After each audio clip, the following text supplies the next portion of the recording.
Happy Thursday. Update. Pundi na yung ilaw namin na binili ko sa TikTok last year. Pero at least tumagal yung 400 pesos ko ng 2 years. Okay na din. Kaninang morning, ang ganda-ganda ng gising ko, lumabas ako ng terrace namin. Inalpasan ko yung mga asos dun sa yard nila para makatakbo-takbo sila.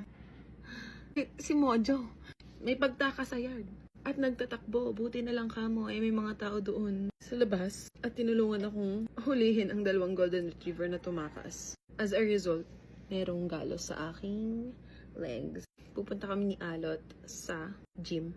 Kasi kagabi hindi na kami nakapag-gym sa sobrang pagod namin. So pupunta na kami sa gym. Uunahin na namin ang gym. After that, tatambay kami sa coffee shop para makapagtrabaho. Samahan niyo ako sa aking araw.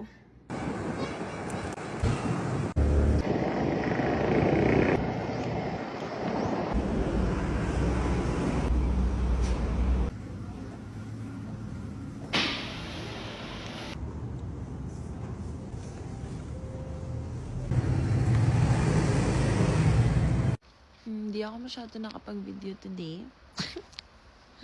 But it was a success. Bukas ulit. Nagawa nung pinsan ni Alot yung ilaw namin. Hindi pa pala siya pundi.